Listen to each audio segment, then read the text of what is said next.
모두가 궁금해하는 데이터의 모든 것을 알려드립니다. 데이터에 미쳐있는 사람들과 함께하는 데이터 이야기 데이터올릭 지금 시작합니다. 와우! 멤버 소개하면서 시작하도록 하겠습니다. 박박사님, 네, 자동화 생각에 뇌가 기계로 바뀐 박박사입니다. 반갑습니다. 반갑습니다. 네, 김 팀장님. 네, 데이터 분석으로 밥 먹고 사는 김 팀장입니다. 반갑습니다. 반갑습니다. 데이터올릭은 팟빵, 유튜브, 애플 팟캐스트에서 들으실 수 있고 페이스북 페이지와 노션 홈페이지를 운영하고 있습니다. 인스타그램도 추가했는데 아직 동시에 올리는 방법을 찾지 못해서 아직 업로드 못하고 있는 중입니다. 혹시 아시는 분 있으시면 알려주세요. 여러분의 정기 후원, 수시 후원, 각 채널의 구독과 좋아요가 많은 힘이 되고 있습니다. 계좌로 직접 7월부터 매월 초에 5만원씩 정기 후원해주고 계신 귀동량님, 역시 7월부터 매월 15일에 만원씩 후원해주고 계신, 정기 후원해주고 계신 운누나이 27님, 그리고 이번 달부터 새롭게 7일에 정기후원이라는 이름으로 3만원 시작해주신 눔나님 감사드립니다. 그리고 계좌로 직접 후원해주신 오우션님 10만원 감사드립니다. 그리고 104화 낚시꾼의 분석가 채용기 노빠꾸 뒷담화에 만원 후원해주신 알스튜디오님 감사합니다. 감사합니다. 팟빵과 유튜브 공지사항 채널 정보에 후원 계좌가 있습니다. 여러분의 후원은 컨텐츠의 기획과 운영에 소중하게 사용하겠습니다. 방송을 들어주시는 모든 분들 덕분에 팟빵 오디오 광고 수입, 유튜브 광고 수입이 발생하고 있습니다. 여러분들 덕분에 데이터올릭 방송을 계속 진행할 수 있습니다. 다시 한번 자리를 빌어 감사의 인사드립니다. 감사합니다.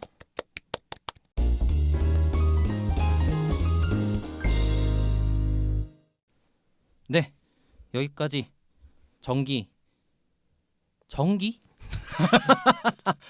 그 정보? 한글 이제 기억이 안 나. 어떡하면 공지 아유, 정말. 끝났습니다. 감사합니다. 오늘 멤버 근황 시작해 볼 건데요. 저희 멤버 근황이 특별하게 있진 않고 이번에 저희 데이터올릭 근황이 있는데 근래 들어 큰 근황인 것 같아요. 맞아요. 그래서 첫 번째는 이제 휴넷과 컨텐츠 제휴를 통해서 지금 휴넷에서 서비스하고 있는 플랫폼에 저희 컨텐츠가 올라가기로. 네, 저 유튜브에 올라가 있는 방송이 네네네. 휴넷에서도 보실 수 있다. 네, 그게 휴넷에 무슨 구축하고 있는 무슨 플랫폼이라고 들었는데 그 다음에 뭐 추가적으로 개선이 이루어지면 더 새로운 제휴나 계약을 할 수 있다고 합니다. 다시 한번 좋게 봐주신 휴넷 관계자 여러분께 감사 인사드립니다. 감사합니다. 그리고 하나 더 있습니다. 이게 본 게임이죠. 저 사람은 이거밖에 없었어. 이거죠. 대본에 써놨는데 이럴 거야? 이거밖에 눈에 안 보이더라고. 네. 바로 위에 볼드치로 2개가 같이 있는데. 네, 핵심 근황이 있죠. 네, 저희가 새로운 멤버를 모시게 됐습니다. 기다리고 기다리던 아기 다리고 고 기다리던. 네, 앨리스님 안녕하세요. 반갑습니다. 와. 안녕하세요. 지금 오랜 시간 말을 참고 계셨어. 숨소리도 안 내고 언제 있었어요. 들어가야 되나. 네. 그러니까 안녕하세요. 자기소개 좀 간단하게 부탁드릴게요. 네, 안녕하세요. 이번 화부터 데이터올릭의 새로운 멤버로 합류를 하게 된 앨리스라고 합니다. 너무너무 반갑습니다. 반갑습니다. 네. 누구십니까? 왔으면 얘기를 하셔야죠. 네. 저는 이제 IT 업계 뭐라고 하죠? 언저리에서 개발자는 아닌데 개발자들이랑 제일 일을 같이 많이 하는 그런 사람으로서 한 7년여간 일을 해요. 7년이나 그렇게 됐다고요? 그렇더라고요. 벌써 그렇게 되셨군요. 오. 사회생활 시작한 정도로 아. 그렇게 그래서 그렇게 일을 해오고 있는 사람이고요. 이번에 이제 데이터올릭 같이 합류를 하게 되면서 사실은 이제 제가 데이터에 대해서 이렇게 잘 알지를 못하는 사람인데 뭔가 공부를 하자라는 마인드? 저 지금 되게 아무 말하고 있는 것 같고 살짝 긴장한 상태인 것 같아요, 여러분. 괜찮아요. 계속 괜찮아요? 아무 말 하시면 됩니다. 이렇게 아무 말 하면 되는 거예요? 그걸 기대하고 있었어요.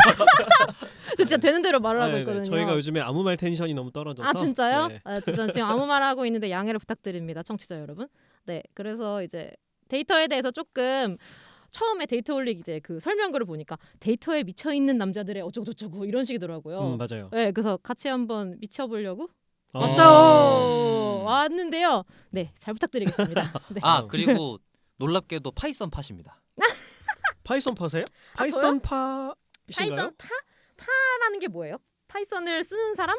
지금 상태에선 쓰는 사람에 가까운 어떻게 편인 것 보면 같긴 해요. 사실은 파이썬을 퍼뜨리는 사람이라고 볼 수는 있겠네요. 그러면은. 어쨌든 그렇네요. 파이썬 팝니다. 어떤 이유 때문에 그런 거죠? 제가 네. 그 파이썬 컨퍼런스 파이콘에서 파이콘 운영하는 일에 좀 이렇게 힘을 보태고 있는 거라서 네, 그래서 뭐 파이썬파라고 하시니까 두 분은 알파여서 아니 그러니까 이런 거지.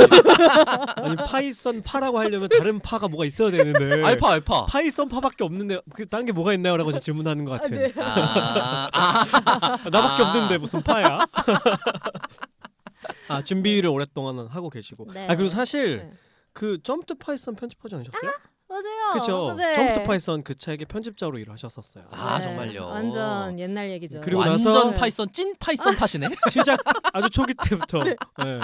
그리고 나서 쉽게 배우는 알데이터 분석의 편집을 또 시작을 해주시고. 네, 아주 그냥 정말 살짝 어. 발만 살짝. 그리고 담았었죠. 나서는 버리셨지. 아니 알을 봤더니 이건 버려야 할 거다. 버렸다뇨. 그래서 이제, 네. 아유, 그런 옛날 인연입니다, 얘기네요. 사실, 그죠? 맞아요. 네, 맞아요. 그럼 IT 언저리라고 말씀하셨는데 네.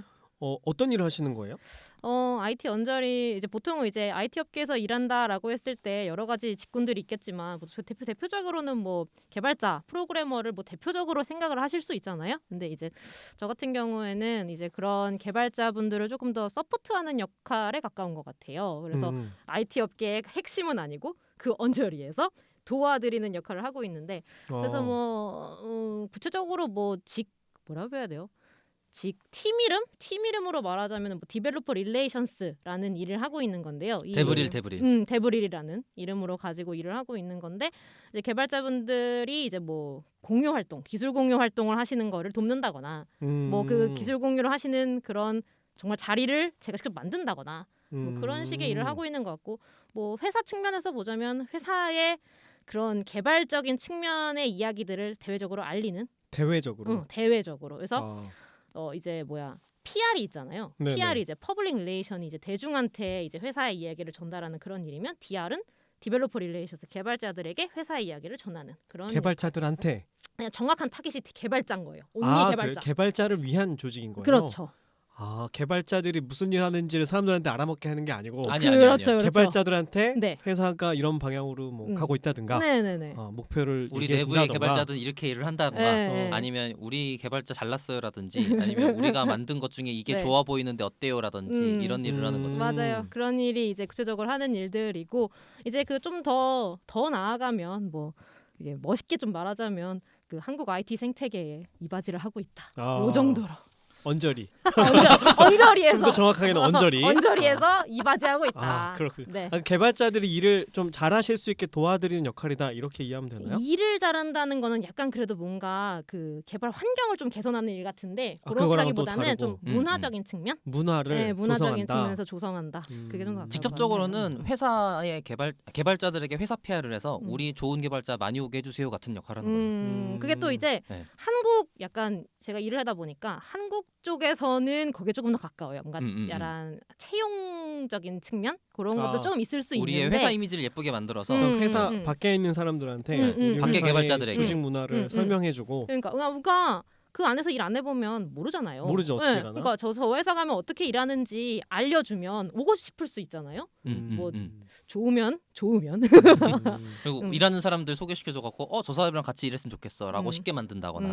네, 그런 역할을 하고 있는 거고 근데 이게 약간 한국형 DR의 느낌이고요. 조금 이제 글로벌 느낌으로 보자면은 진짜 에코시스템을 구축하는 그런 식의 뭐 구글이나 페이스북이나 이제 뭐 자신들의 이제 뭐라 그러죠?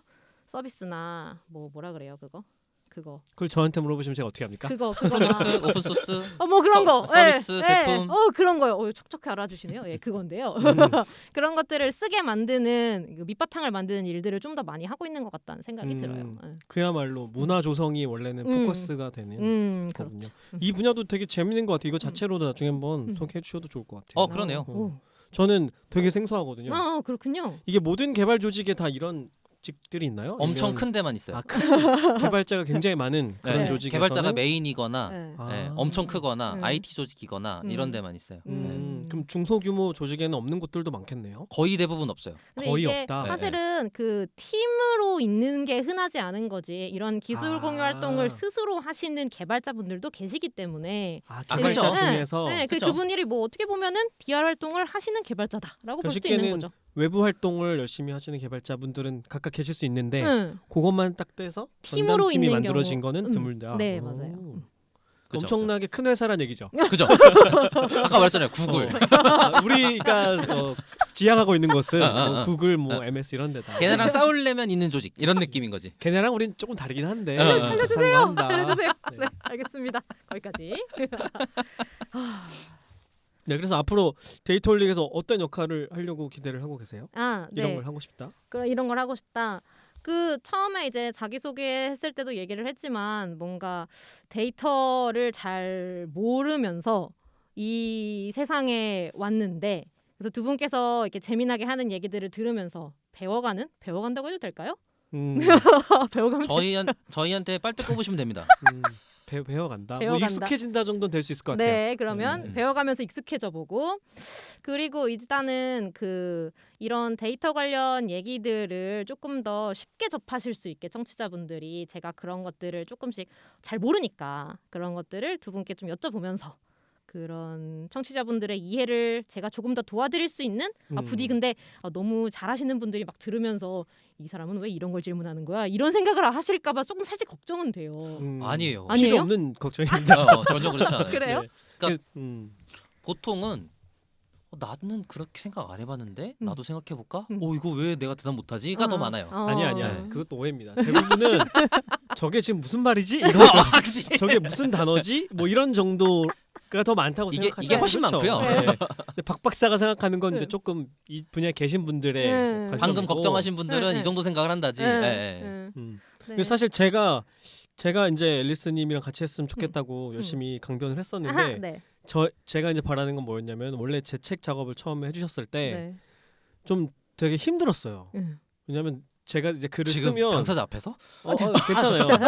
제가 힘들겠다고요? 네네. 네. 당신이 힘들게 예. 하시는데 뭐였냐면 네. 제가 그 글을 쓰면 저는 독자가 이 정도는 이해하겠거니 생각하면서 쓰는 부분들이 있을 거 아니에요. 그럼 저는 그냥 넘어갈 거 아니에요. 근데 그런 거 하나하나 다 집어주시는 거예요. 이거는 조금 더 설명을 해주셔야 되지 않을까요? 이렇게 내가 모르니까. 조금 더 친절하게 해주시면 이해가 잘 되지 않을까 지금, 이런 거를 지금 김 팀장이 꼬장꼬장한 건 다 앨리스님 덕분이구나. 그렇죠.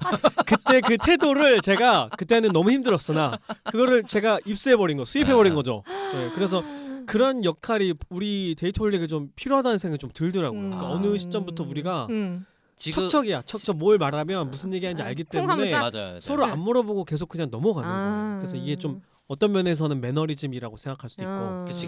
그래서 딱 앨리스님이 와주시면 이렇게 네. 브레이크를 걸어줄 수 있겠구나. 잔잔한 연못에 돌을 그렇죠. 네, 그런 역할을 저는 기대했어요. 개구리가 맞는 바위가 되도록.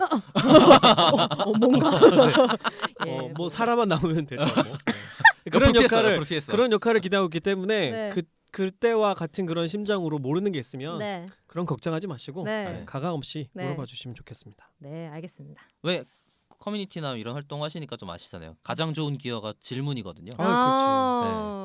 질문 잘하는 것도 어려워요. 잘하실 필요는 그래요? 없고요. 저 자꾸 잘해야 될 것 같고 아니요. 보탬이 되어야 될 것 같고 이런 생각으로 지금 앉아 있는데요. 그냥 앉아 계신 걸로 보탬이 되기 때문에 그런 뭐 질문 이상하게 하시거나 하면 네. 편집하면 돼요. 그래요? 알겠습니다.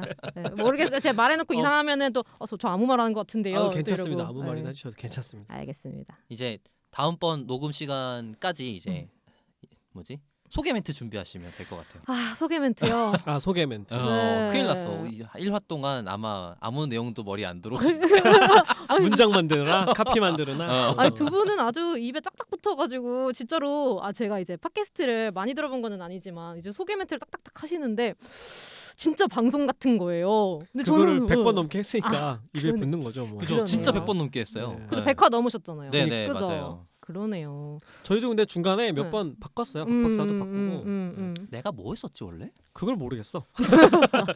너무 지금께 입에 딱 붙어 있어가지고 맞아요. 뭐 바꾸긴 했었는데. 네, 그래서 앞으로 이제 제가 발전해 나갈 저의 소개 멘트 기대해 주시길 바랍니다. 네. 뭐 입에 붙는 게 생기겠죠? 네, 뭐 네. 생기겠죠. 아니면 청취자분들이 우리 앨리스님의 캐릭터를 보시고 네. 제안을 좀 해주셔도 재밌을 것 같아요. 이런- 아니 또 인맥이 있으신 분들께서도 댓글 네. 달아주시는 것도 좋지 않을까. 네. 그러네. 어. 또 그쪽 인맥분들이 또 그죠. 반갑습니다, 여러분.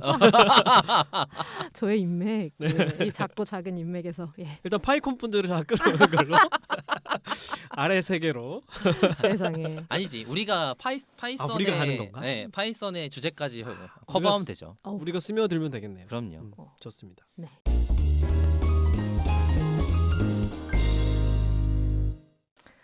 자, 그럼 이제 본 내용을 드디어 들어가 보도록 하겠습니다. 앨리스님과 함께 오늘은 제가 먼저 말을 꺼낸 거에서 느끼셨겠지만 박 박사가 준비했습니다. 와. 따단. 말아봐. 오. 제가 이 타이밍을 잘 못 맞춰서. 아, 진짜요? 아, 추임새.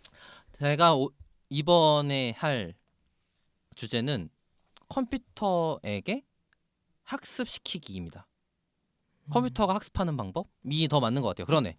컴퓨터가 학습하는 방법. 그래서 아마 앞 시간에는 컴퓨터에게 일을 시키는 방법이랑 컴퓨터가 학습한다는 게 무슨 뜻이냐 요거 정도를 소개를 해드릴 것 같고요. 그리고 저는 선형대수가 이런 머신러닝이나 딥러닝에 크게 필요하지 않다고 생각하고 있는데 허허. 왜냐하면 그게 아주 필요한 사람들의 분야는 연구 분야 쪽이에요. 모델 그 자체에 집중하시는 분들은 중요하죠. 당연히 그걸 모르면 멍청한 놈인 거고 거기는. 근데 실무에서 일을 하시는 분들 입장에서는 모델에 직접적으로 뭔가를 아시거나 이런다기보다는 그거를 진짜로 학습을 시키려면 어떻게 해야 되는가, 데이터가 어떻게 생겨 먹어야 되는가, 그게 뭐가 있길래 이렇게 필요한가, 이런 것들에 대한 개념이 필요하다고 생각을 해서 컴퓨터가 학습한다, 인공지능이란 단어가 어떤 의미를 지니는지를 소개를 해드리고, 그다음에 그거를 써먹기 위해서 필요한 학습에서의 데이터와 학습하는 방법들을 소개하는 위주로 내용을 한번 해볼까 합니다. 그럼 지금 만약에 모델을 만들어서 개발하는데 써야 되는 사람이라고 하면 네네. 뭐 선형대수를 아주 잘 알지는 못해도 된다라는 건가요? 아니에요. 심지어 그러면요? 1도 몰라도 돼요. 전혀 몰라도? 네. 머신러닝 이용해서 개발하는데 문제 없다. 머신러닝 이용해서 개발하는데 필요한 지식은 개발 지식이지 모델 지식이 아니에요. 연구자들만 알면 된다. 연구자들이 더 많이 알아야죠. 그리고 그러니까 그걸 알아야 될 정도로 최신 연구 결과물을 적용해야 된다. 그러면 필요한데 논문 봐야 된다. 네, 그 논문을 봐야 되는 수준의 사람이라면 당연히 필요한 일인데 생각보다 그렇게 필요하지 않아요. 특히 이제 최근에 허깅 페이스라든지 몇 가지 뒤에 좀 설명도 드리겠지만, 아니면 이번 말고 다음번에 소개할 기회가 있겠지만, 이미 그냥 가져다 쓰세요라고 준비되어 있는 게 굉장히 많아요. 그래서 한 땀 한 땀 만들 필요 없기 때문에. 그럼요. 네, 그리고 벌써 이 트렌드가 많이 변했어요. 옛날처럼 직접 만드는 걸로는 성능을 발휘하기가 힘들어서, 아니면 그렇게 할 거면 뭔가 다른 특별한 상황에서 필요하기 때문에. 오히려 직접 만드는 게 성능이 떨어진다는 거예요? 가져다 쓰는 것보다? 그럼요. 그래요. 네. 그래서 몰라도 된다. 몰라도 된다. 네, 그런 방향으로 가고 있다. 많이 좋아져서 환경이라고 생각하고 있고, 그래서 더욱더 데이터가 어떻게 생겨야 되는지, 내가 어떤 데이터를 챙겨야 되는지, 어떻게 학습시키길래 그런지 이런 것들을 알면 도움이 좀 되지 않을까라고 생각하고 있습니다. 그래서 제가 이 컨텐츠 준비할 때 김 팀장이랑 굉장히 많은 논의를 했어요. 어떤 논의? 피곤해 죽겠어요. 저는 당장 학습하는 얘기만 했으면 좋겠는데 네. 컴퓨터가 학습한다라는 거에 대해서 설명해야 되지 않겠냐라는 얘기를 해주셔갖고 얘를 어떻게 설명할까를 엄청 고민하다가 중학교 수학을 들고 왔습니다. 어허. 중학생도 시간입니까? 이야기. 하게 될 것 같아요. 그래서 컴퓨터 자료 구조니 이런 거 빼고 말하는 아주 간단한 그쪽 더하기 초등학교 중학교 수학 요 정도에서 앞에 시간이 끝날 것 같아요. 기대하고 있습니다. 좋습니다. 기대됩니다. 네. 우선 컴퓨터한테 일을 시킨다라는 것 때문에 지금 저희는 컴퓨터를 쓰고 있는 거예요. 그렇잖아요. 컴퓨터가 어떤 동작을 대신 해주기 때문에 그쵸. 그것 때문에 저희가 감사하게도 잘 사용하고 있는 건데 컴퓨터가 어떻게 일하지? 라고 생각할 때 추상화된 개념도가 있어요. 함수라는 거에 대해서 다들 아시잖아요. 어떻게 돼 있냐면 인풋, 계산해, 아웃풋, 이걸 함수라고 합니다. 컴퓨터는 요 동작만 할 수 있어요. 그래서 이거를 어떤 모양으로 작성하게 하느냐, 그러니까 중간에 계산해를 어떻게 쓸 거냐, 그리고 인풋은 뭐 데이터를 넣을 거냐, 계산을 하고 나면 뭐가 나올 거냐, 요 세 가지를 정의해 주는 걸로 저희는 컴퓨터한테 일을 시키죠. 그걸 정의하는 사람이 누구냐면 프로그래머예요. 함수를 정의한다. 네. 함수를 정의하고 그걸 사용하는 것이 프로그래머가 하는 일이고, 그리고 그게 컴퓨터한테 일을 시키는 방법입니다. 그래서 그렇게 작성되어 있는 부분들의 문법이 굉장히 다양한데 그게 각각의 프로그래밍 언어예요. 여러 각각의 프로그래밍 언어가 인풋은 뭐라고 정의하는지, 인풋의 종류가 뭐가 있는지, 계산할 때 로직은 어떻게 작성하는지, 그 다음에 아웃풋은 뭐라고 할 건지를 어떻게 작성하면 컴퓨터가 동작하게 해줄게 라고 돼 있는 것들이 개발 언어의 문법이고, 그리고 그걸 그렇게 짜서 우리가 원하는 동작을 하도록 만드는 게 개발자가 하는 일이죠. 그래서 컴퓨터한테는 선언하고 인풋이 있으니까 어떻게 계산해서 아웃풋을 만드세요라고 선언해주기, 그 다음에 그걸 사용하기, 요 두 가지 방식으로 컴퓨터한테 일을 시킵니다. 그런데 지금 방금 전에 계산하기라고 했는데 거기를 쓰는 표현들이 굉장하게 많아요. 비즈니스 로직 구현, 또 뭐 컴퓨팅, 프로세싱. 똑같은 표현이 똑같은 말인데 네. 거기 표현형만 다른 거군요. 중간에 동작하는 것들을 각각 그렇게 표현해요. 음. 그래서 되게 헷갈리는데 그래서 혼란스러운 거구나. 사실은 같은 말인데. 다 같은 말이에요. 네. 그냥 들어온 거 뭐 쿵짝쿵짝 어떻게 해서 나가는 모양대로 만들어라는 과정을 하는 건데, 그거를 중간에 프로세싱 한다라고 한다든지 비즈니스 로직을 탄다고 한다든지 뭐 이렇게 표현한단 말이에요. 그래서 그게 들을 때 이렇게 되지만 어쨌든 같은 말이다라고 생각하면 되고, 그 중간에 계산하는 단계에서 뭐라 그러면 좋지? 상태라고 표현하는데, 상태이거나 데이터를 자기가 들고 있는 경우가 있어요. 방금 전에 인풋 쿵짝쿵짝 아웃풋을 함수라고 불렀잖아요. 네. 근데 함수가 자기가 이미 안에 데이터를 가지고 있어. 그래서 인풋이랑 내가 안에 있는 데이터랑 같이 쿵짝쿵짝하고 그 다음에 아웃풋을 내는 애들이 있어요. 그거를 객체 혹은 클래스라고 불러요. 함수 중에서도 그런 애가 있다는 거예요? 정확하게는 그렇게 생각하면 좀 꼬이긴 하지만 어쨌든 그렇게도 동작하는 함수라는 게 있어요. 그러니까 상태를 가진다라고 표현해요. 예를 들 수 있을까요? 아주 단순하게만 설명하면, 그냥 함수, 상태가 없는 함수는 뭐 더하기라고 할게요. 그죠? 그냥 더하기라는 함수가 있어요. 그러면은 숫자 2개를 넣으면 더해서 하나로 만들어줘라고 상상할 수 있어요. 근데 얘가 상태가 만약에 있으면 카운터라고 할게요. 카운터. 뭐 여기 스튜디오에 방문한 횟수 같은 게 있다고 치자고요. 그러면 우리가 한 번 올 때마다 더하기 1을 할 거 아니에요. 그러면은 인풋은 사실 한 번 왔어요 인 거야. 왔어요인 거지. 그렇죠. 넣는 건 계속 네. 와서 도장 한번 찍는 것만 있는 거죠. 왔어요만 있는 거죠. 근데 나오는 값은 2, 3, 4, 5로 늘어나는 거죠. 그렇죠. 왜냐하면 안에 내가 저번에 한번 왔었는데 같은 걸 가지고 있잖아. 그게 남아있기 때문에. 남아있기 때문에. 연산을 할 때 그걸 이용하는 거군요. 그렇죠. 그 안쪽에 가지고 있는 정보를 이용하게 작성할 수 있어요. 그걸 뭐라고 부른다고요? 그거를 스테이트 풀 하다고 부르는데, 그 방금 전에 말한 상태를 가지고 있기 때문에 스테이트 풀 하다고 하고, 그걸 그렇게 구현되는 애들을 뭐 오브젝트 오리엔티드 프로그램이라든지 뭐 객체라든지 뭐 클래스라든지 표현해요. 뭐 디테일하게 설명하면 아주 틀린 표현이지만 어쨌든 함수의 상태에 따라서 그러면 인풋이 똑같아도 결과는 달라질 수 있는 거네요. 그렇죠. 상태를 가지고 있다라는 게 기존의 상태가 없는 것과는 다른 점이에요. 이렇게 복잡해졌어요. 어쨌든 일을 시키는 방법이. 그러네요. 컴퓨터에 이렇게 일을 시키는 방법이 복잡해졌어. 그 다음 단계로 복잡해지는 게 제가 볼 때는 학습시킨다의 단계로 넘어간 건데, 얘네들을 잘 생각을 해보면 어쨌든 개발자가 컴퓨터한테 이렇게 동작하세요라고 직접적으로 작성을 해야 돼요. 그러니까 더해라는 걸 써야 된단 말이지. 더해라는 걸 쓰고 나면 결과물이 나오는데, 지금 이거는 일을 시킨다였어요. 그러면은 시킨다 말고 컴퓨터가 학습한다라는 걸 이제 해야 되는 거야. 그러면 컴퓨터가 학습한다라는 게 뭐지부터 생각을 해봐야 돼요. 제가 이거를 설명을 드릴 건데, 두 분은 혹시 어떻게 생각하시는지 얘기해 줄 수 있으세요? 컴퓨터가 학습한다.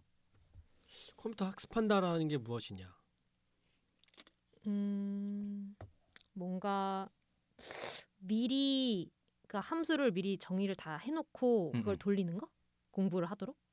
공부를 하도록? 네. 공부를 하도록 작성을 하는 건 무슨 공부를 할까요? 그러면 컴퓨터는 무슨 공부를 하지? 그러게요. 컴퓨터 학습한다. 그냥 사람이 학습한다부터 생각해야 될 것 같은데? 사람이 학습하는 거는 뭘 보면 학습했다 그럴까요? 얘가 맨날 넘어지는 앤데, 네. 같은 길에 뭐 홈이 파여 있는데 매번 넘어지는 거예요. 근데 이걸 여러 번 반복하고 나니까 얘가 요 홈이 있어가지고 일로 가면은 넘어지는구나, 이걸 알고 피해 가는 거지. 얘 행동이 달라져서 더 좋은 결과를 낳게 되잖아요. 컴퓨터도 그런 게 아닐까요? 처음에는 멍청하게 작동을 했었는데 반복하면서 얘한테 뭔가 피드백을 해줬더니 이게 맞는 거야? 이게 틀리는 거야? 이런 피드백을 좀 해줬더니만 나중에는 좀 더 좋은 방식으로 컴퓨터가 결과물을 만들어준다. 그러면 학습했다고 볼 수 있지 않을까요? 그러면 기억했다랑 다른 점이 있나요? 기억했다. 기억을 해야 학습이 일어났다고 볼 수 있지 않을까요? 그럴 네. 수도 있겠다. 과거에 피드백 받은 걸 내가 기억하고 있어야 네. 그 다음에는 조금 다른 방식으로 움직일 테니까 기억이 당연히 전제가 되어야 하지 않을까요? 그러면 아까 상태를 가지고 있다 또 필요하다는 소리네요. 필요하겠네요.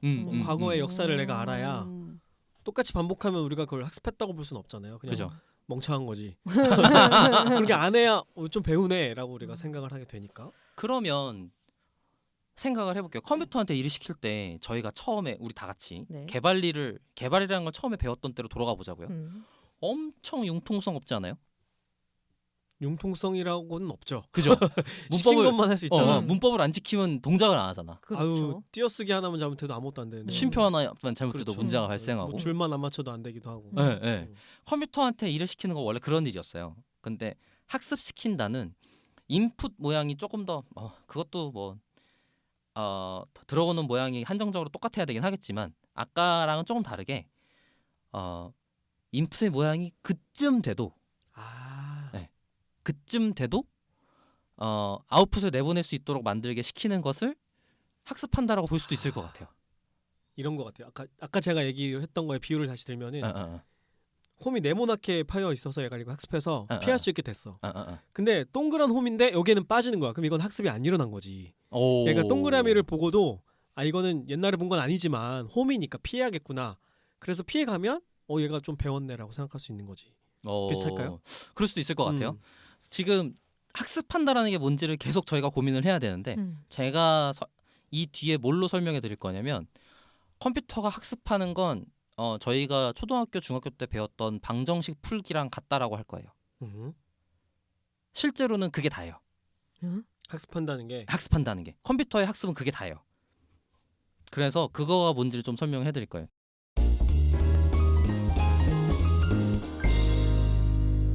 저희가 방정식이 뭔지 방정식과 함수 제가 수학 나오는 거 네. 제가 또 이거 설명한다고 급하게 이제 강남의 1타 전문 수학 강사님께 진짜요? 이야 우리가 이런 방송입니다 여러분. 저희가 준비를 하기 위해서 질문을 드렸습니다. 오. 그랬더니 이제 방정식이 뭐다 함수가 뭐다 설명해 주셨는데 기억은 하나도 안 나고 그래요? 무슨 소용이야 그러면? 이제 설명을 좀 해야 돼요. 저희가 아주 옛날에 초등학교 중학교 때 배웠던 거를 되돌아 생각을 해볼게요. 이런 걸 배워요. y는 ax 플러스 b. 네. 익숙하네요. 네, 이거는 함수입니다. 함수. 이거를 y에다가 0을 넣고 x의 결과물이 뭔지를 찾는 걸 방정식이라고 불러요. 네, 그래서 그 방정식은 뭘 찾고 싶은 거냐면 저도 너무 수학 말만 하고 답답하다. x절편을 찾는데 x절편이 뭔지는 모르겠고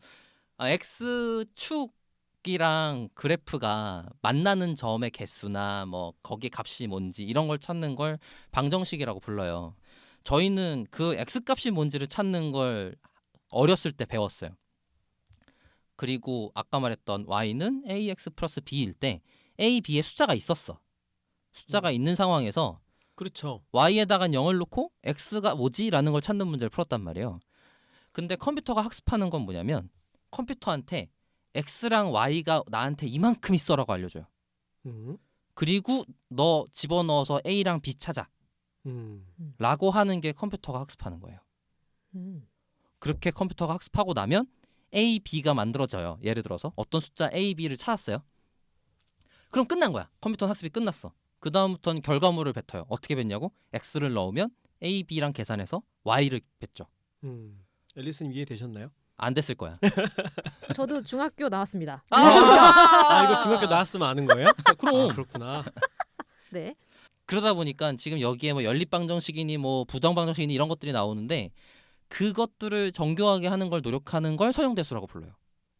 이걸 계산해내는 것들을 연구하는 분야가에서 행렬이 나오고 이거를 어떻게 하면 더 잘 풀까 효율적으로 풀까 못 풀 것 같은데 어떻게 하면 풀어낼까? 조건을 넣어서 풀려고 하는 게 뭐가 있을까를 따지는 데가 서형대수예요. 요걸 풀어내는 방법 중에 하나로 그쵸? 서형대수가 있는 거군요. 서형대수 그것 때문에 행렬이라는 게 나왔어요. 연립방정식을 풀기 위해서 행렬이라는 게 나왔고 그 행렬을 계산하는 방법들을 고민하는 게 서형대수예요. 물론 실제 그 분야 계신 분들이 들었다가는 무슨 개떡 같은 소리는 하겠지만 제가 이해하기론 그랬습니다. 그러다 보니까 그 전에는 데이터가 있는 게 아니었어요. 식이 있었지. 함수가 있었고 그거를 그래프를 그렸단 말이에요. 그래프를 그린다는 얘기는 식으로 모든 데이터를 표현할 수 있다는 소리예요. 그죠? 식으로 모든 데이터를 표현할 수 있는데 그거는 수학이고 우리가 갖고 있는 데이터 갖고 그 식이 맞는지는 저희가 알 방법이 없잖아요. 그러니까 데이터가 10개 있으면 10개 갖다가 식이 맞는지를 모르니까 아까 말했던 A, B 개수라고 불러요. 그 개수들이 미지수인데 그 미지수가 뭔지를 찾는 계산을 해요. 열심히. 데이터를 넣어놓고 X랑 Y가 저한테 있으니까 A, B에다가 아무 숫자나 넣어. 그 다음에 X에다가 숫자를 넣어서 계산해보고 Y랑 같은지 봐. 다르네? 그러면은 A, B를 숫자를 바꿔요. 바꿔봐. A, B 숫자를 바꾸고 다시 X에다가 데이터를 넣고 Y 갖고 있는 거랑 맞는지 봐. 같은지 보고 다르네? 그러면 A, B를 좀 바꿔. 이걸 계속하는 거예요. 이게 컴퓨터가 학습한다라는 단계라고 보시면 돼요. 그래서 계속 그걸 여러 번 반복해서 A, B가 굉장히 X랑 Y라는 우리의 가지고 있는 데이터랑 엄청나게 비슷하게 결과가 나오도록 A, B의 숫자를 찾아 나가는 과정을 컴퓨터가 학습한다고 표현합니다. 그러니까 데이터를 가장 잘 설명해주는 그 식을 찾아내는 과정 이게 학습이다. 맞아요. 그리고 되게 비슷한 걸 찾아내면은 학습을 했다라고 얘기를 하는 거군요. 그죠. 그래서 우리는 그래프를 가지고 있지 않고 데이터만 가지고 있으니까 그 데이터들을 전부 다 잘 통과하는 선을 그리는 식이 뭔지를 찾는 거예요. 그럼 일단 우리는 데이터만 넣어주면 얘가 식 찾아준다 이렇게 생각할 수 있는 거군요. 그죠. 근데 그 식이 복잡해지면 복잡할수록 좋다는 게 최근에 증명이 됐고 그게 딥러닝인 거예요. 그 전에 있었던 거는 식을 하나 만들고 거기다 대고 이름을 지었어요. 회기식, SVM, 식 하나 만들어서 그거를 거기다가 이름을 짓고 있었는데 그게 아니고 복잡도가 훨씬 커졌다. 엄청 복잡하게 만들었더니 되네? 가 이제 딥러닝인 거예요. 옛날에는 그걸 복잡하게 만들었는데도 안 됐었어. 왜냐면 데이터도 부족했고 생각한 것보다. 그 다음에 컴퓨터 파워도 안 나왔어요. 연산하는 시간이 엄청 오래 걸린 거죠. 옛날이라면 딥러닝을 안 쓰던 시절을 얘기하는 거죠. 뉴럴 네트워크라고 부르던 시절. 네, 그러니까 이런 컴퓨터가 학습하는 다른 알고리즘들이 굉장히 많은데 회기식 같은 것도 마찬가지로 학습하는 과정을 그대로 따라요. 그러다 보니까 그땐 효과가 좋았던 애들은 데이터가 훨씬 적었기 때문에 좋았던 거예요. 거기다가 다시 종합기로 돌아가 보면 부정방정식이라는 단어가 있는데 그게 뭐냐면 지금 알고 있는 데이터의 숫자만 갖고는 정확하게 어떤 특정 값 X, Y나 A, B를 특정할 수 없을 때 부정방정식이라고 불러요. 근데 그동안 부정방정식스러운 상황이 너무 많았어. 우리가 데이터가 너무 조금밖에 없으니까. 그래서 식이 간단할수록 부정방정식일 가능성이 적어지죠. 그러니까 식이 완성됐을 때 데이터를 잘 설명할 가능성이 높았어요. 옛날에는. 그리고 그때 당시에 만들어 놓은 뉴럴넷은 너무 복잡도가 높아서 실제 데이터 개수가 너무 적으니까 학습이 안 되는 거야. 아까 말했듯이 부정방정식이니까 경우의 수가 많잖아요. 답일 가능성이 내가 굉장히 많단 말이에요. 그래서 그중에 뭐라고 특정하는 상황이기가 힘들었어요. 그리고 그렇게 특정했을 때 답이 맞을 확률이 굉장히 적었어. 그런데 데이터가 엄청나게 많고 그걸 다 계산할 수 있도록 만들어주고 나니까 잘 동작하기 시작한 거예요. 그게 이제 잘 동작한 증명 등이 이제 12년, 13년에 있었던 알렉스넷이고 이미지넷이라는 대회에서 성공을 거두게 된 케이스인 거죠. 어쨌든 A, B를 구한다라는 범위에서는 다르지 않아요. 엄청나게 복잡한 식이지만 어쨌든 그걸 구하려고 데이터를 넣고 데이터 넣은 거 갖다가 식에 대한 개수들을 찾은 다음에 그거 갖다가 X, Y 넣어봤더니 Y 값이 나오는 거 갖다가 답지를 보는 걸 확인을 해보는 거죠. 이게 너무 추상적으로 얘기했으니까 지금 실제로 이해하기 쉬운 다른 예시들이 있는지 더 생각을 좀 해볼게요. 지금 아까 컴퓨터한테 시키는 게 컴퓨터의 그 코드를 작성하는 방법도 이름이 함수였어요. 그죠? 그러면은 사실 그래 아까 말했던 방정식이랑 비슷하게 생긴 함수라는 단어랑 이름이 똑같은데 컨텍스트가 다르잖아요. 근데 실제로 동작하거나 의미하는 바가 같기도 해요. 인풋, 어떤 계산, 아웃풋.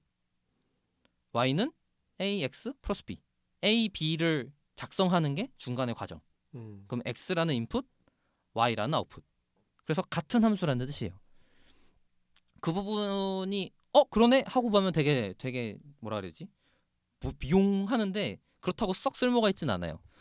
그거를 안다고 해서 어쨌든 그 계산하는 과정이라는 부분을 수식으로 해놓고 그거 갖다가 하라고 시켰느냐 아니면은 명시적으로 내가 알고 있는 코드로 작성했느냐의 차이가 있는 것뿐이지 X라는 인풋을 넣어서 계산을 하고 아웃풋을 내보낸다라는 과정은 똑같은데 컴퓨터한테 그냥 시킨 건 내가 일일이 시켜야 돼요. if문을 쓴다든지.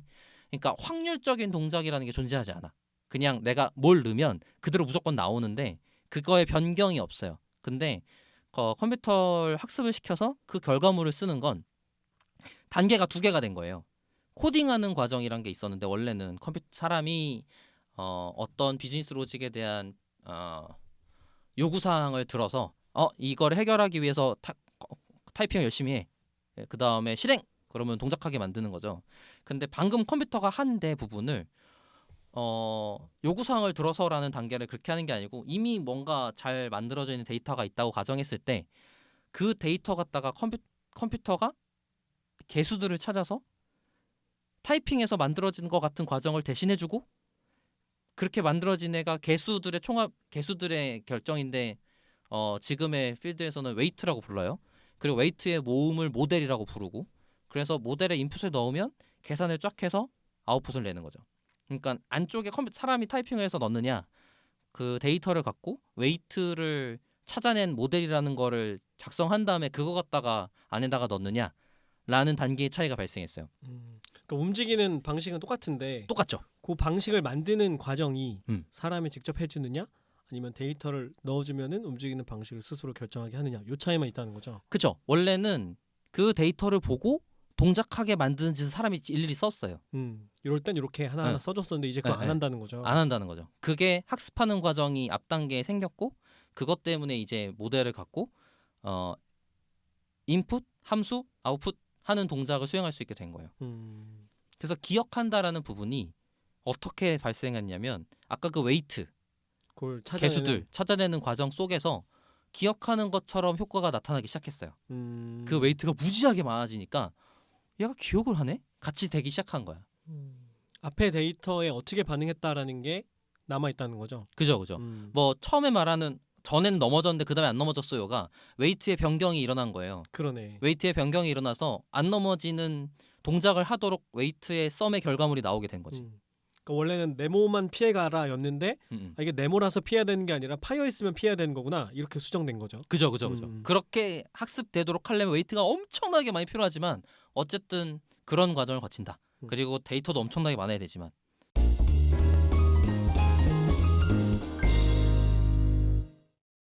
중학교 수학을 들어서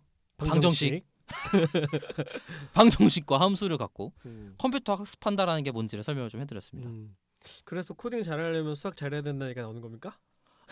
맞아요. 맞아요? 실제로 게임 쪽 아니면은 뭐 이런 3차 폴리곤 뭐 이런 것들 그래픽하고 이런 사람들은 수학을 잘 하셔야 돼요. 왜냐면 아까 말한 건 계산하게 만들었는데 그게 아니고 실제로 그 계산이 얼마나 효율적으로 하게 만들지를 직접 코딩하는 사람들이 있어요. 그래서 계산을 해야 되는 분들이 있는 거군요. 네. 실제로 계산을 코딩에 넣어야 되는 사람들이 계셔서 그런 분들은 수학을 좀 잘 하셔야 돼요. 뭐 최적화라든지 이런 데 있어서 쓰는 기술들인 거죠. 그래서 당연히 잘 하셔야 되는 분들도 엄청나게 많은데 그 사람들만 코딩하라는 건 당연히 아닌 것 같고 제가 볼 때는 그렇게 잘 만들어져 있는 걸 가져다 쓰는 사람 입장에서는 그렇게 동작하는 거구나 까지만 이해하시면 좋지 않을까. 그러니까 컴퓨터가 학습한다라는 건 코딩하는 단계랑 같다 라고 저는 생각하고 있습니다. 대신 그 코딩이라는 걸 시키기 위해서 원래는 개발자한테 설명하면 됐었는데 이제는 모델이라는 그러니까 컴퓨터한테 데이터가 이렇게 준비되어 있어요라는 걸 준비를 해야 되는 거예요. 그리고 그 결과물들을 계산할 때 쓰는 방법이 뭐 y-값들을 보통을 뭘 쓰냐면 2가지를 사용해요. 하나는 분류 문제. 분류 문제는 뭐냐면 사진을 보고 박박사야 아니야. 박 박사입니다. 분류. 박 박사 아닙니다. 분류라는 걸 분류 문제라고 불러요. 그 바이너리라고 부르거나 이항 방정식이라고 부르거나 등등등의 표현들이 있는데 어쨌든 정해진 카테고리가 있어서 카테고리 중에 뭔지 하나 선택하는 것은 분류 문제라고 부르고요. 그 다음에 컨티뉴어스 베리어블, 그러니까 키가 몇 센치인가 라는 문제는 그래서 김 팀장은 153cm야, 박 박사는 128cm야, 이런 거는 회귀 문제라고 부릅니다. 왜 표정이 떨떠름하죠? 선택한 숫자가 마음에 안 들어. 그래서 아차 하고서 내가 128cm라고 했잖아. 그거 더 마음에 안 들어. 왜? 그러니까 연속적인 값이냐, 둘 중에 하나, 셋 중에 하나로 분류되는 값이냐, 요 차이만 있는 거군요. 맞아요. 그래서 Y에 해당되는 데이터는 그 두 가지 정도의 문제가 있고, 그거 이외의 것들은 다양하게 있을 수 있겠지만 어지간하면 이 범주에 속해요. 그리고 컴퓨터한테 분류나 회귀 문제, 그리고 심지어 분류 문제 위주로만 하려고 하는데 왜 그러냐면 그게 정답이냐 아니냐 체크하기 편해요. 사람이 봤을 때 계산하기도 마찬가지예요. 뭐 확실하니까. 네. 답 맞았어 틀렸어 이게 아니고, 회귀는 문제가 뭐냐면 답이 틀렸다는 걸 정확하게 그걸 했을 때만 맞았어 틀렸어로 하는 게 아니고 차이가 얼마쯤 났어라고 해야 되거든요. 얼마나 틀렸어 이렇게 되는 거니까 좀 예. 어려운 문제가 되겠네요. 그러니까 그 틀렸다 부분을 연산하는 게 되게 복잡한 문제로 발전해요. 그런데 분류 문제는 딱 떨어지니까 틀렸네 맞았네만 맞추면 되니까 계산이 단순해져. 아까 그 컴퓨터한테 학습을 시킬 때도 뭐 임시로 데이터를 넣어보고, 그러니까 웨이트를 가짜로 정한 다음에 계산을 해보고 맞았는지 틀렸는지 본 다음에 정한 웨이트를 고치잖아요. 개수를 고친단 말이에요. 근데 맞았는지 틀렸는지라는 정의를 내릴 때 회귀로 문제를 풀면 너무 복잡해요. 많이 틀렸네? 그러면은 개수를 많이 고칠까? 이런 문제가 되는 거야. 근데 이제 분류 문제는 틀렸네? 좀 고쳐봐야지. 맞았네? 그대로 둬야지. 이러면 끝난다고. 얼마나 단순해요. 그러니까 좀 더 문제를 간단하게 만들려고 노력하는 과정이어서 대부분의 경우 사실 분류 문제로 많이 풀어요. 그 컴퓨터를 학습시킬 때 더 단순하게 만들기 위해서. 그리고 여러 가지 컴퓨터를 많이 학습시키는 브레이크스루, 그러니까 웨이트는 엄청나게 많아야 좋다 그랬잖아요. 웨이트가 엄청나게 많으면 문제가 뭐냐면 아까 말한 부정방수처럼 데이터도 그만큼 많이 필요해요. 데이터가 적게 필요하면 그 각각의 개수가 뭔지를 정확하게 측정하기 너무 어려운 일이 돼. 웨이트가 많으면 좋다는 거는 예를 들 수 있을까요? 웨이트가 많으면 좋다는 건 그래프가 엄청나게 복잡하게 생겼는데 그 엄청나게 복잡하게 생긴 걸 커버할 수 있다는 소리예요. 예를 들면 지금 아까 맨 처음에 얘기한 건 y는 ax 플러스 b잖아요. ax 플러스 b는 그래프를 그리면 직선이에요. 그럼 직선으로 우리가 들고 있는 데이터를 온전하게 표현하는 건 생각보다 쉬운 일이 아니에요. 직선으로 그려진 선이 내가 가지고 있는 데이터를 대표하는 값이어야 된단 말이에요. 그래야지 내 데이터가 뭐 5개가 있어 예를 들어서, 그럼 새로운 데이터 6개가 나왔을 때 그 직선 내에 있게 하기가 생각보다 쉬운 일이 아니에요. 그런데 개수가 많아지고 차수가 올라갈수록, 차수가 올라간다는 거는 x의 제곱이 많이 붙는다는 소리예요. x의 제곱이 굉장히 많이 붙어서 그래프가 꺾일 수 있는 정도가 엄청 다양해지면 지금의 내가 갖고 있는 데이터를 아주 정확하게 지나가는 그래프를 그릴 수 있어요. 그죠? 그러다 보니까 아주 정확하게 지나가는 그래프를 그리고 나면 다른 새로운 데이터가 왔을 때 그 그래프 선 위에 있을 가능성이 높아지죠. 직선에 비해서. 장단점이 있게 되는 건데 그 방금 말한 것처럼 개수가 무지하게 많으면 엄청 꼬여 있을 거잖아요. 엄청 꼬여 있어서 그렇게 된 걸 뭐라고 부르냐면 오버핏 한다고 불러요. 그 데이터에 아주 정확하게 막 기묘하게 꼬여서 선이 그려지니까. 너무 딱 맞으려다 보니까 많이 꼬여 있다는 거죠. 엄청나게 꼬여 있는 거죠. 그래서 근데 이 실제 데이터가 어떤 그래프 위에 있는지 우리가 모르잖아요.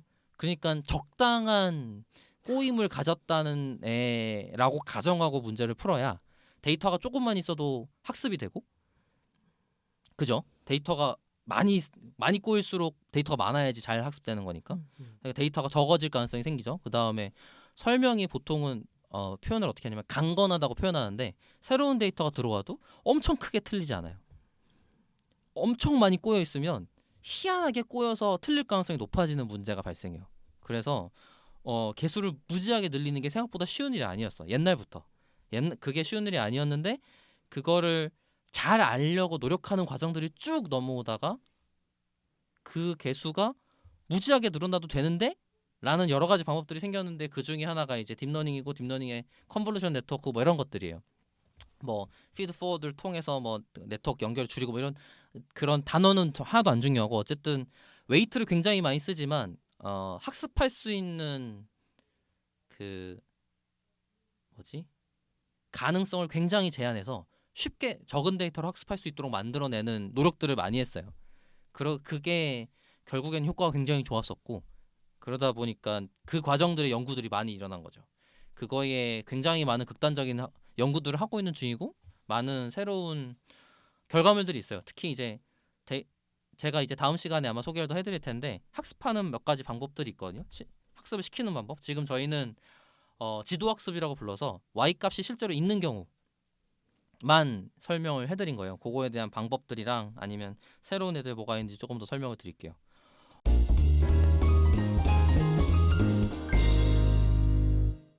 일부는 우선 여기서 끝내야 될 것 같은데 제가 너무 중학교 수학이라고 말해놓고선 예시랄 것도 없이 진행해 버려서 머릿속으로 교수님 그려지. 같았어요. 아 정말요? 네, 큰일 났어. 이거 중학교 수학이야 했는데 눈 떠보니까 칠판에 뭐가 잔뜩 써져 있는 기분이라서 예, 잘 따라갔나 모르겠네요. 중학교 때 이 정도 배웠잖아. 진짜. 들어가는. 아니 방정식은 알잖아요. 네. 네. 방정식 거기다가 y는 x 플러스 y까지만 했는데 알았어요. 구체해지니까.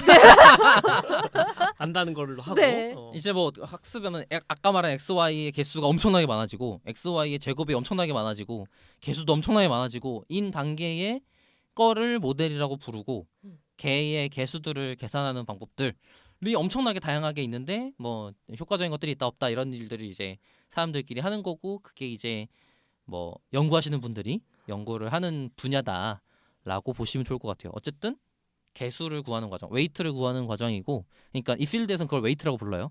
우리는 방정식에서는 개수라고 불렀는데 데이터에 기반하여 귀납적으로 연역적이 아니지. 그러니까 우리가 작성하면 우리가 알고 있는 것 같다가 쭉쭉쭉쭉 작성하면 끝나잖아요. 그게 아니고 데이터가 표현하는 개수를 찾기 같은 짓을 하는 과정을 하도록 컴퓨터한테 시켰어.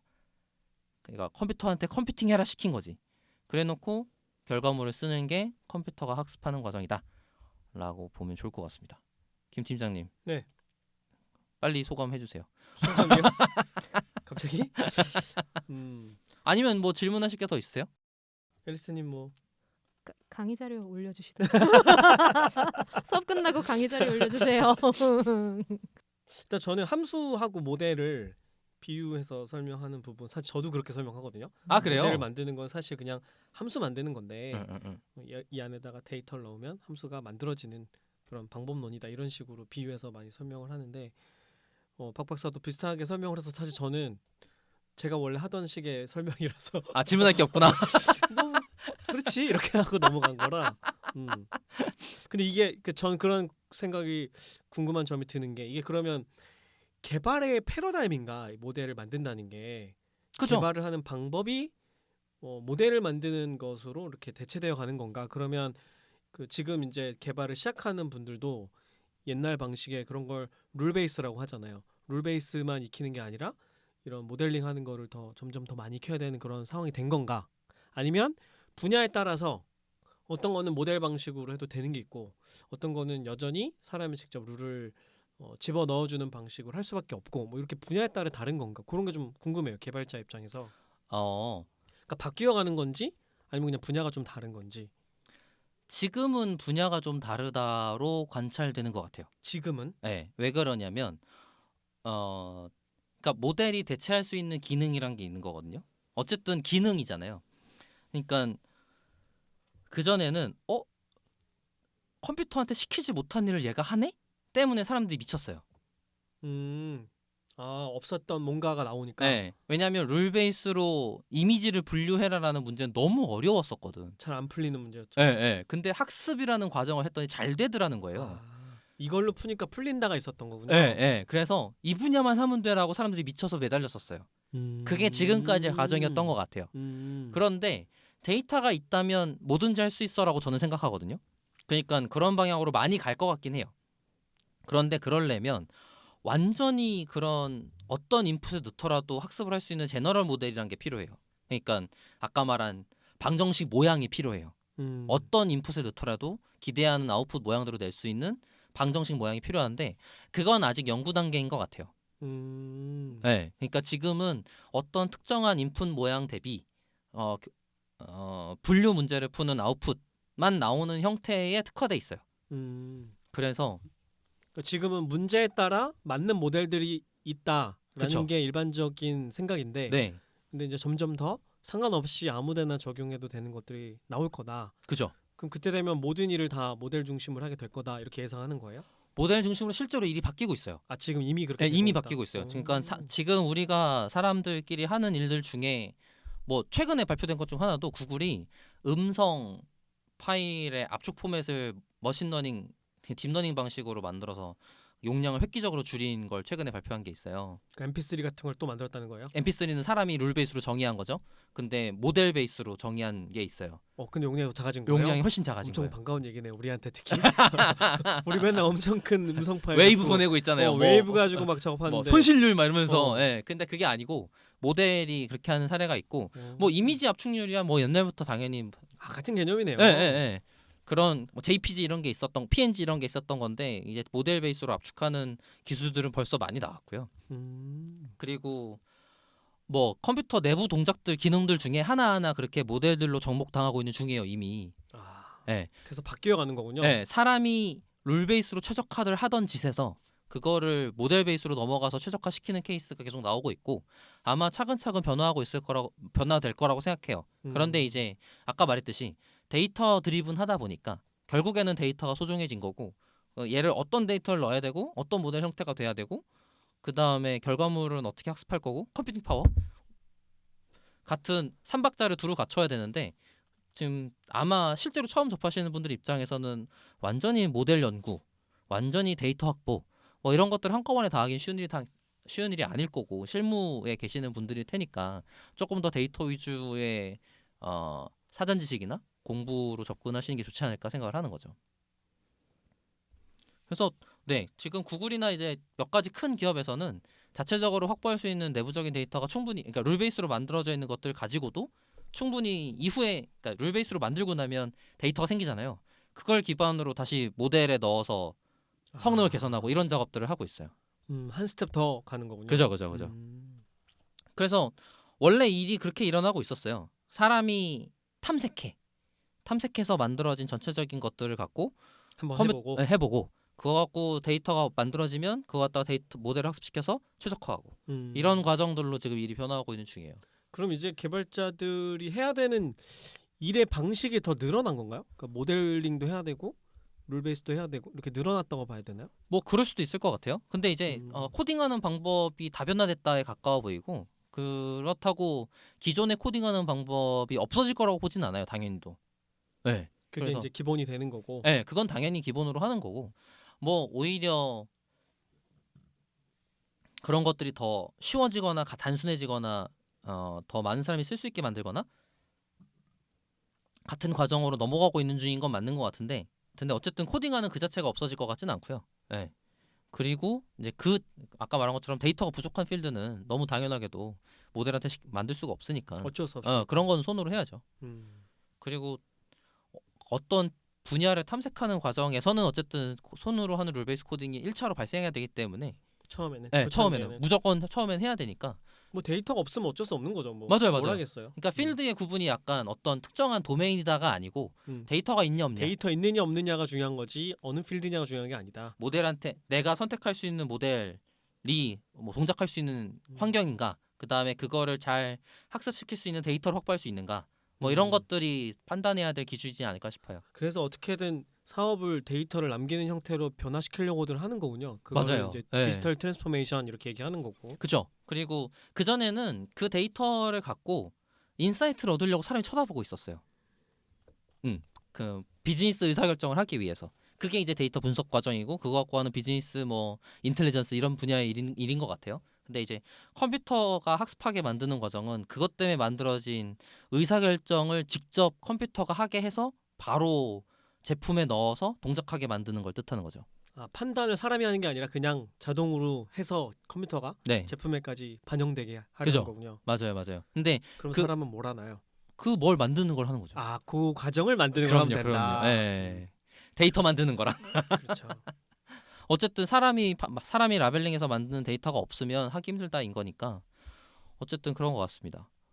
뭐 아까 소감 질문 드렸다가 여기까지 다시 돌아왔는데 다시 한번 김 팀장님 소감은 나도 그렇게 생각한다 해서 들었던 거 끝났던 것 같고 네네. 네.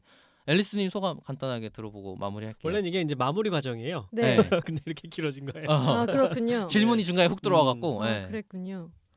네, 첫 시간 아주 즐겁게 들었습니다. 네, 아니. 입도 뻥끗 못한 것 같고요. 아 그러게 너무 네. 어려웠나? 너무 어려졌어요? 아 아니요, 그 어디서 어떻게 뭘 물어봐야 될지를 모르겠는 걸 보니까 제가 많이 부족한 것 같다는 생각을 아. 불현듯하면서 네, 그러네요. 그 제가 맨 처음에 인사할 때 그 공부하는 기분으로 앉아 있겠다고 진짜 공부하고 정말 있어. 공부했고 진짜 수업하고 있어. 앞줄에서 네, 맨 앞줄에서 졸지도 못하고 수업 듣는 기분으로 열심히 수업 들었고요. 요 이거 좀 익숙해지면은 이제 저도 재밌는 이야기를 좀 같이 나누면서 진행을 해보고 싶네요. 네, 알겠습니다. 좋았습니다. 네, 목소리 좀 지쳤죠? 네, 아, 감사합니다. 수업을 듣느라. 네, 듣기만 해도 네. 이해하기 힘든 말로 해갖고 좀 아쉽기는 한데 그 전달하고자 하는 핵심은 어쨌든 코딩하는 과정과 비슷하다 학습이 뭐다 정도로 잘 해보려고 노력했던 것 같아요.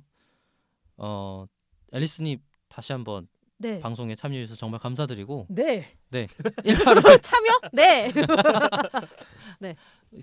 뛰어들어 주셔서 아, 데이터 예. 올리게 뛰어들어 주셔서 대단히 감사드리고 네. 우선 빨리 끊고 네. 뒤에 조금 듣기 쉬운 내용들 더 하면서 마무리하도록 하겠습니다. 끝낼까요? 네, 네, 데이톨릭은 더 좋은 콘텐츠를 가지고 다음 방송으로 다시 인사드리겠습니다. 감사합니다. 감사합니다. 감사합니다.